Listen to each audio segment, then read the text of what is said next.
welcome all of our Atlanta area churches, those of you who are all over the country joining us up in Highlands, North Carolina, Hilton Head, South Carolina, some campgrounds around the country that join us. We're so glad that you're here.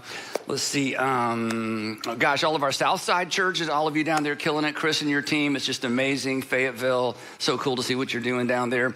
And honestly, more and more people joining us from all over the world who are beginning to understand and get excited about the fact that there's a group of people on all sides of the political aisle from different countries, different languages, who understand that following Jesus is the thing to do, that following Jesus makes the difference. And it's just so exciting to hear from some of you, and again, to continue to expand our influence and to see many of you all over the world expand your influence as well, as there's just a greater sense of understanding around what it means to follow Jesus. And at the end of the day, regardless of what the question is, and regardless of what the issue is, there's an intersection between our questions, our mysteries, our tensions, our problems, our temptations, our struggles. There's always an intersection between all of those things in the teaching of Jesus, and that following Jesus really does make a person's life better and really makes us better at life.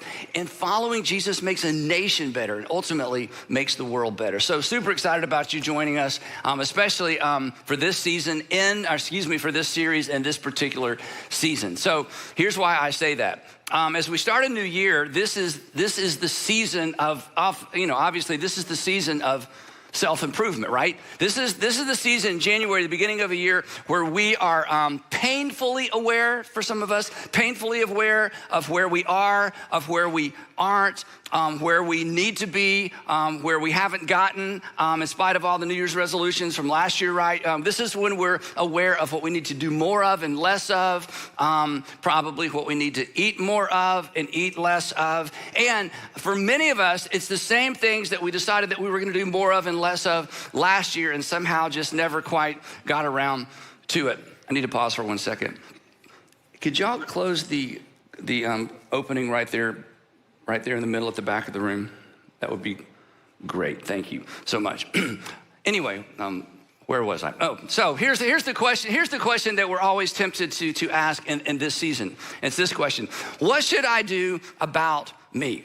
What should I do about me? And this is an important question, because just to be honest, this isn't personal. Some of you need to do something about yourselves, right? Okay, we all have some work to do. We're asked the question, what can I do to make myself slimmer and stronger and smarter and healthier, more successful, maybe less lonely? And I hope in the next few months and throughout this year, I hope you address all of those, and I hope you're successful. I hope that all of you set some goals.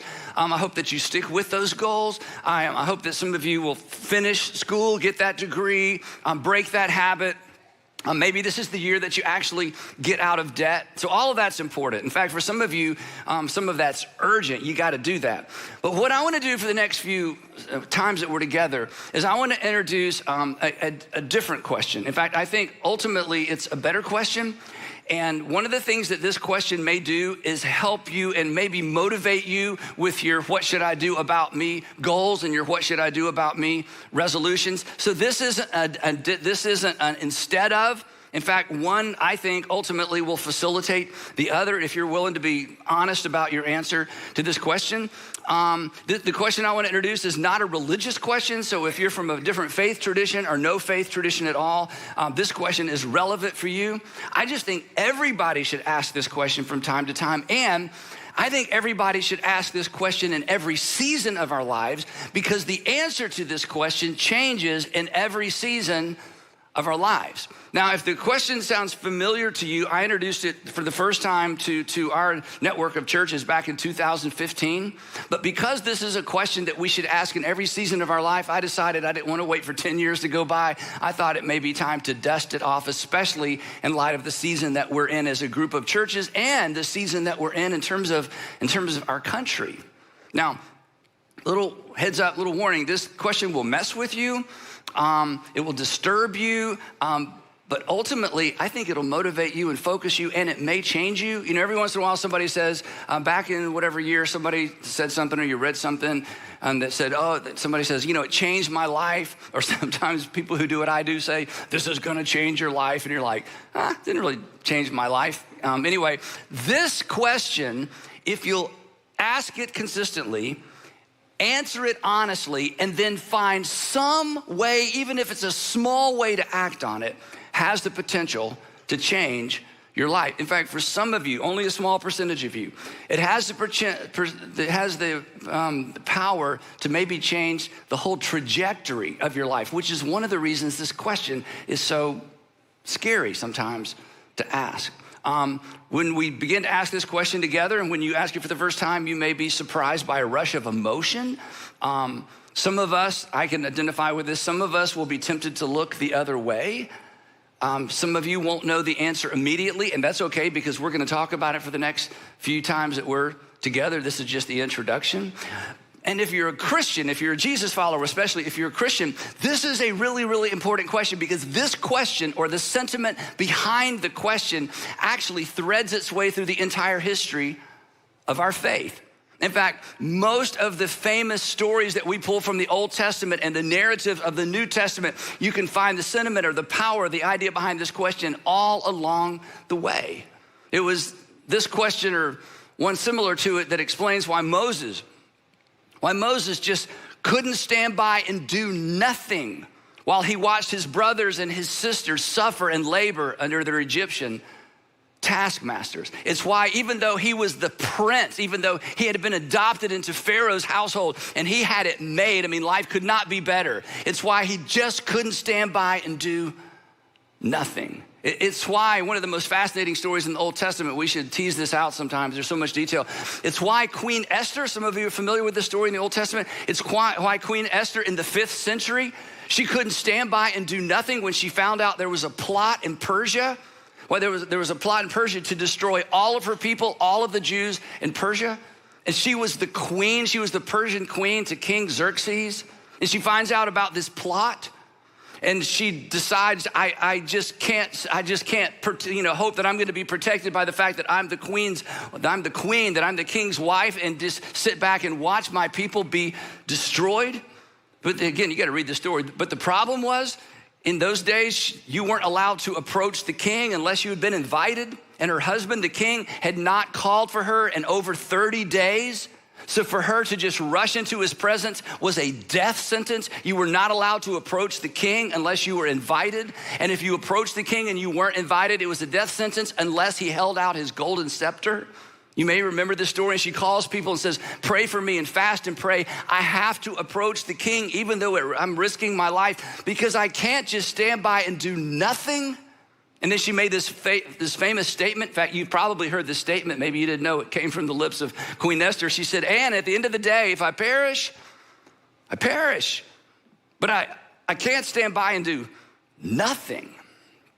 This question is, or one like it, is what drove Nehemiah, one of the greatest leadership stories ever told, and we find it in the Old Testament. The great thing about the story of Nehemiah for us is there are no miracles.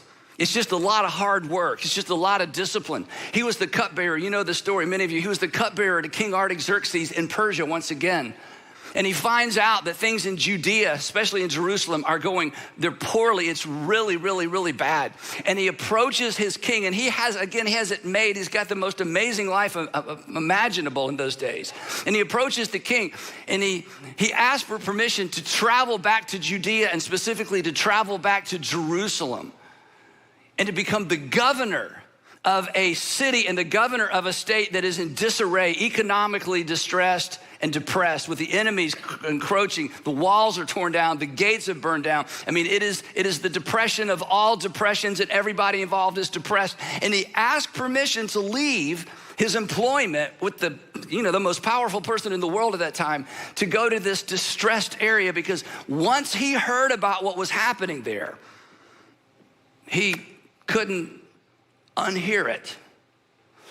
In some ways, and maybe this is a bit of a stretch, I'll acknowledge that. In some ways, this question, or the sentiment, the tension behind this question, is why Jesus left his Father's side to be born as one of us, to live among us, to suffer like us. It's definitely why, when you read the gospel narratives, it's definitely why Jesus left the safety of Galilee and traveled south to the lion's den of Jerusalem, knowing what awaited him there.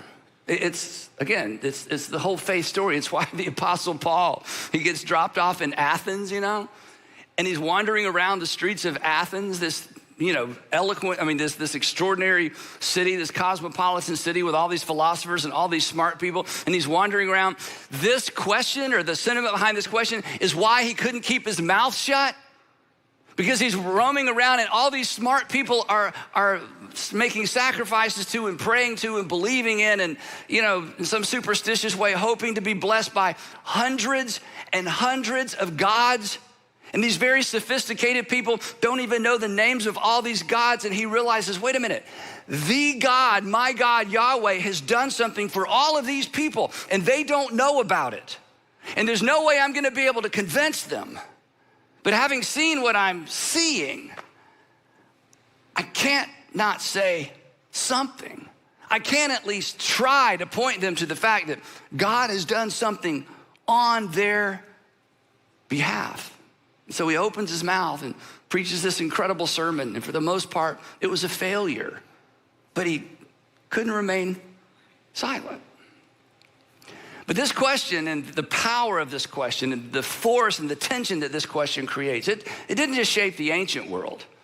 It shaped the modern world. The modern world has been shaped by men and women who refused to look the other way when the answer to this question became apparent. Honestly, read the story. Some of you know the story. It's why Dr. King left the comfort and the safety of the North to come to the uncomfortable, unsafe South. And he stayed here. And it ultimately cost him his life. Because when he knew what was happening here, he just couldn't stay there. It's why my friends, and many of you know the Maxwells, it's why Janine and Ian Maxwell, Janine owned one of the largest and most successful marketing companies in Canada. And it's why they chose to leave the safety and the security and the success of that environment in Canada and move to a relatively forgotten kingdom in Africa 12 years ago. Because they made a trip to Swaziland, now known as Eswatini. They renamed, the king renamed the country. When you're the king, you can do that. He's like, I think we'll do a different name, Eswatini. Renamed the country a few years ago. When they visited there, they saw the devastation that the AIDS pandemic had created. That basically most of the adults had died or had left. And there were children living huddled together, children raising children raising their cousins and their nephews, children raising children. Sandra and I went many, many years ago and visited there, and it wasn't exaggerated. We visited household after household of children raising children. And when she and Ian saw that, they couldn't unsee it. So they shut down their business 12 years ago. They moved to Eswatini, or Swaziland at the time. It developed and launched Project Canaan. And they just began rescuing children. Actually, they began rescuing babies 12 years ago. How many babies, you ask? This many. This past week, here's Janine. We communicate. This is 401 right there. There's her husband, Ian, on the other side with one of the children. They actually named one of the little boys after me, so now we support them forever. But anyway, she sends me pictures, just like, here's some money, it's like, because it's amazing. But here's the thing, once they see it, they couldn't unsee it. And they just had to do something about it. And they're literally changing that part of the world. That's why Hal and Dory Donaldson, some of you remember this past fall, Hal was here, and I interviewed Hal for our Be Rich launch, the launch of our Be Rich campaign. And years ago, actually 30 years ago, Hal and Dory loaded up their pickup truck and began delivering food in their local community because they discovered there were people in their community that didn't have enough food to eat. There were children in their community that didn't have enough food to eat. And once they knew that, they could not know it. And once they saw that, they couldn't unsee it. And then what started off as a weekend project became a nonprofit organization that became one of the largest and best run charitable organizations in the nation.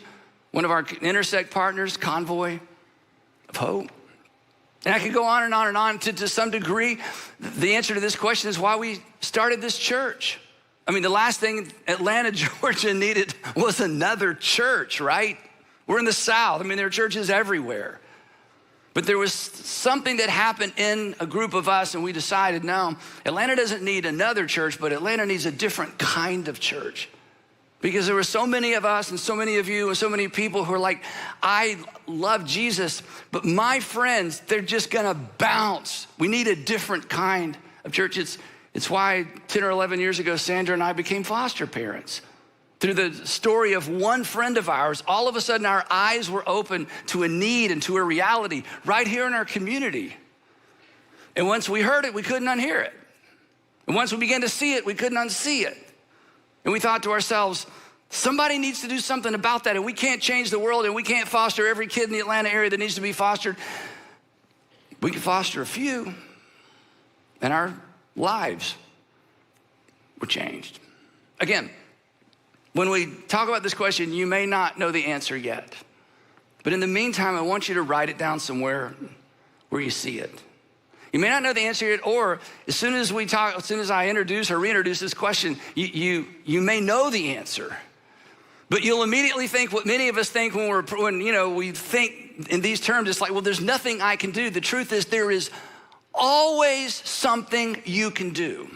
You can't solve the problem, but no individual can solve really any problem locally or nationally or internationally. That's not the issue. The issue is what is it that you can do? And there's always something we can do if we refuse to turn away and ignore what we see and try to forget what we read and try to not remember the things that we've heard. Or maybe the opposite for you is true, that as soon as we introduce or reintroduce the question, you're gonna know the answer immediately. And you know what you need to do. And it scares the heck out of you because it's gonna cost you. It's gonna cost you some time and some money and some reputation. There's gonna be people close to you. There are gonna be some family members that are gonna be like, you're what? Wait, you're gonna do what? You're gonna take your vacation time and do what? You're gonna begin supporting what? You're gonna visit where? Why would you do this? It's gonna cost you some freedom and some opportunity and maybe some relationships, and I get that.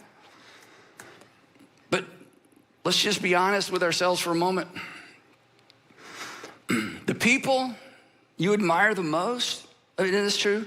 The people you admire the most are not the people who got in shape, got out of debt, and then just got on with their lives.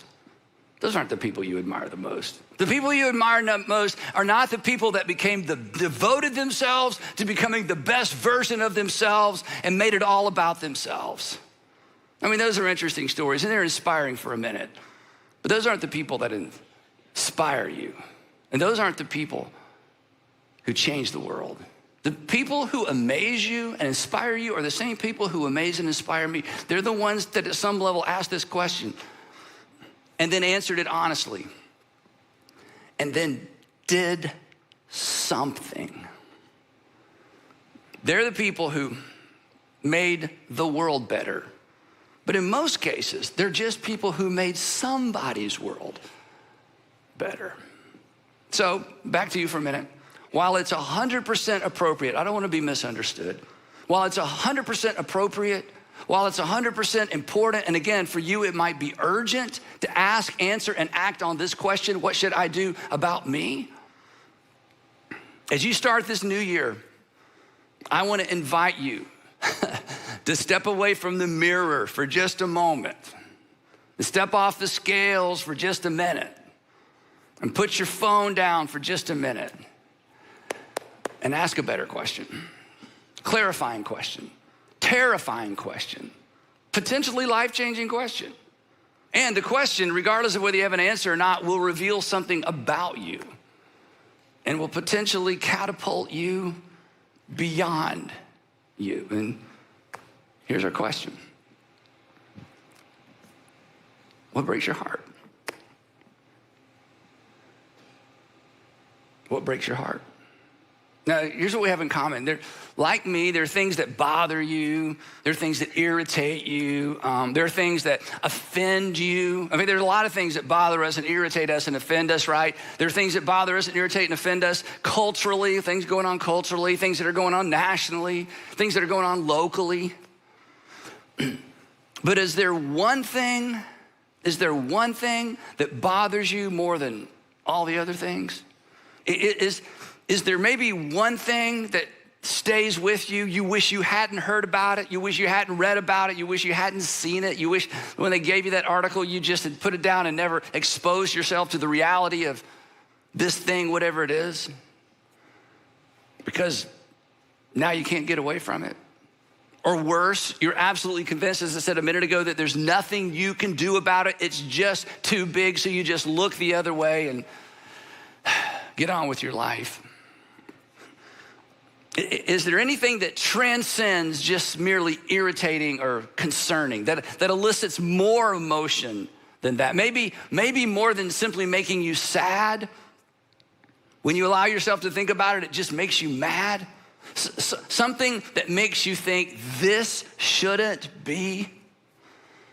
This is what Sandra and I say sometimes. We just say, this shouldn't be in the world. This shouldn't exist in the world. This just shouldn't be. I mentioned Janine Maxwell a minute ago and showed you that amazing picture of all the kids they've rescued. She wrote a book years ago. She's written several. I love the title of her first book. She entitled her first book, this is so emotional to me, It's Not Okay With Me. Sorry. Is there anything in the world that's not okay with you? For me, early on, again, you can't unsee what you've seen. For me, early on, in my 20s, when I was considering ministry, the thing that, this is why you should ask this question every season, not just once or twice in your life.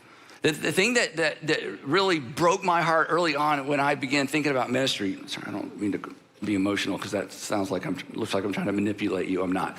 And I have a cold. Anyway, the thing that, I needed to say that. So the thing that the first time I experienced the tension of this question, even though I wasn't asking this question, honestly, but the tension that is, that shapes this question, the power of this question, is when I was young, I would watch high school students and college students make the dumbest decisions.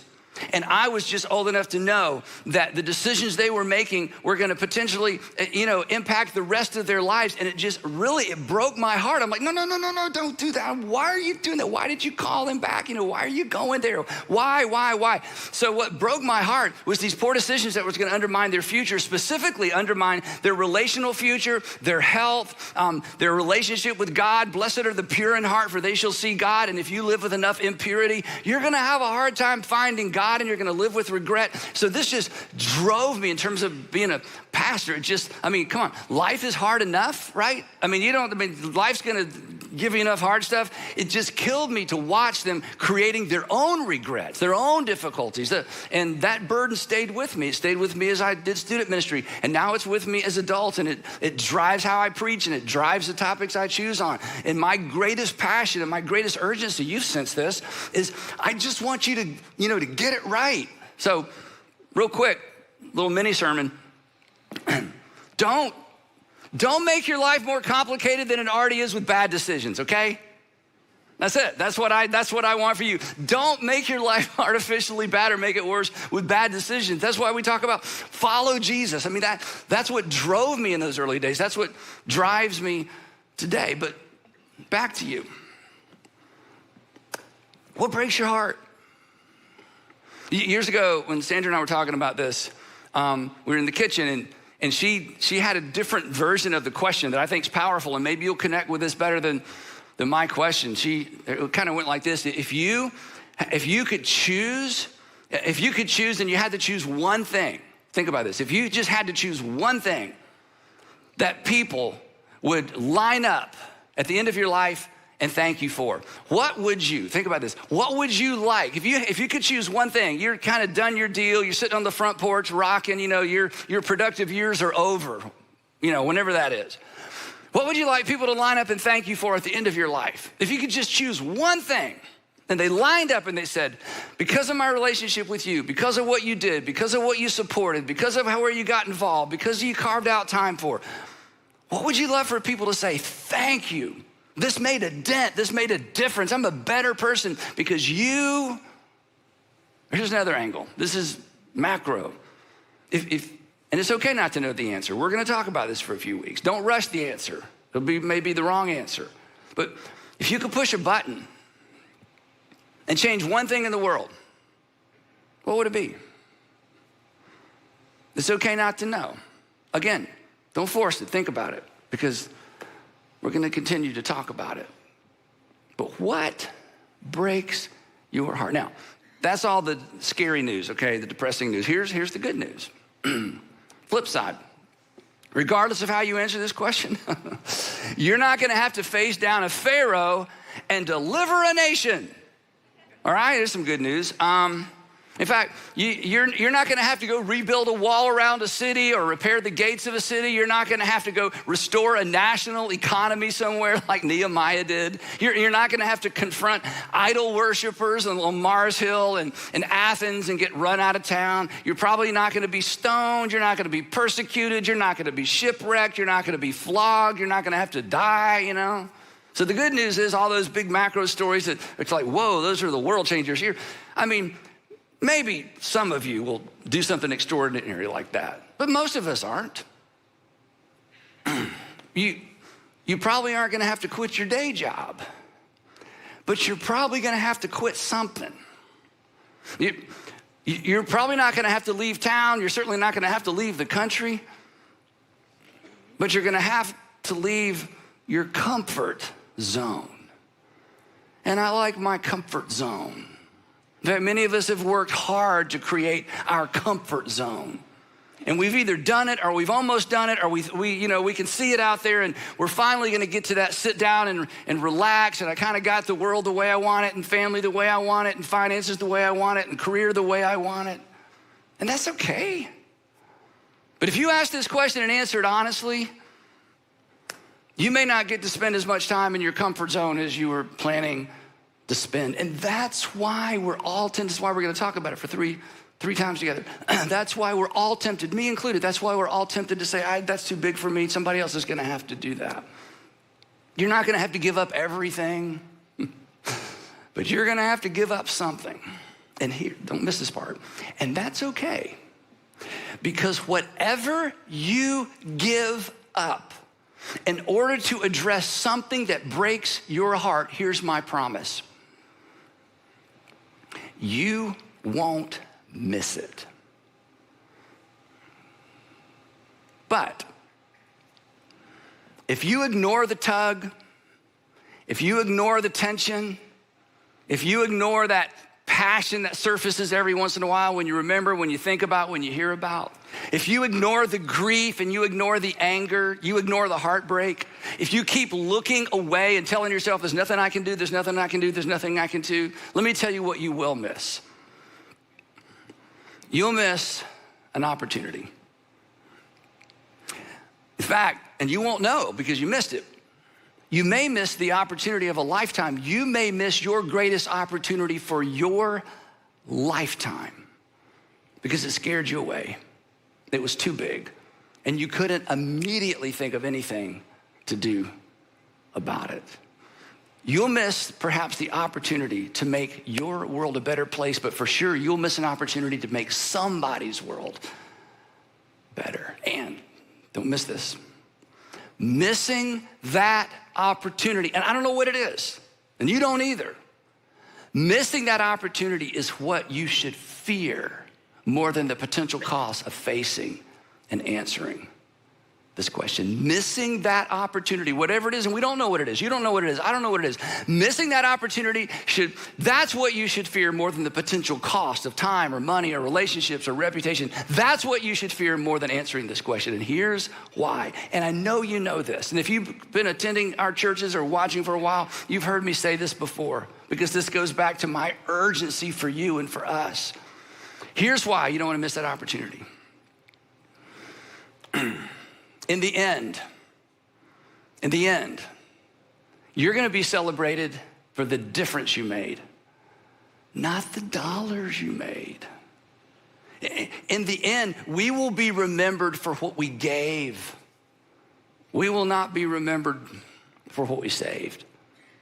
And like I tell you all the time, and it's true, and all you have to do is attend 3 or 4 funerals and you understand this reality. In fact, we walk away from a funeral every single time with this reality.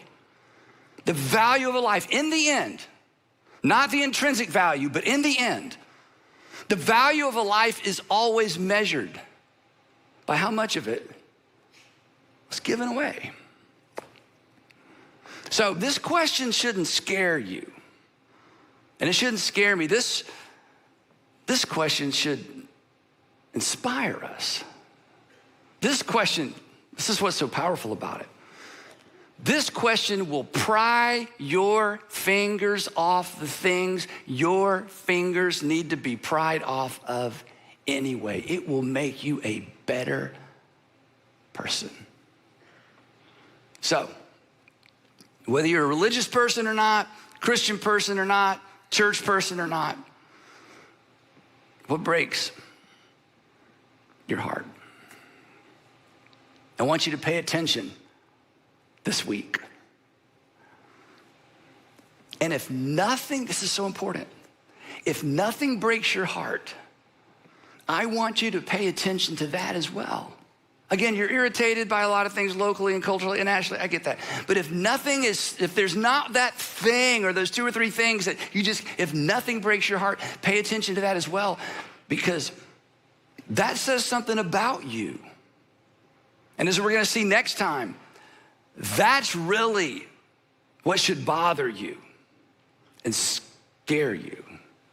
Because it means that, especially if you're a Christian, it means you have some work to do. But between now and next time, and between now and every time, get in shape, come on, eat right, take your vitamins, set some goals, get out of debt, save more money, date more, get out more, whatever it is that would just make your life better, you should do all of those things. And here's why. You should become the best version of you that you can possibly be. But that's not the end, as we're gonna see in part 3. That's simply a means to an end. And when you can become a means to an end that is not you, that's what life is really all about. But we resist, and I understand that. So we're gonna deal with the resistance. If nothing breaks your heart, that says something about you. You have some work to do, because chances are there's something bigger than you that involves you that's waiting on you. And I don't want you to miss it, because that would break my heart. And we will pick it up right there next time in part 2 of A Better Question. Let's pray together.